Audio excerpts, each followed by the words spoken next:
jolastu aldugu? Ez, neskak zarete, eta futbola mutilentzat da. Partidu bat, mutilak nesken kontra irabazten duena zelaia geratzeko.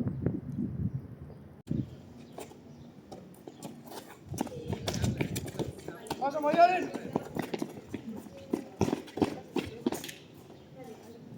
Ondo jolastuta. Beraien arazoa da.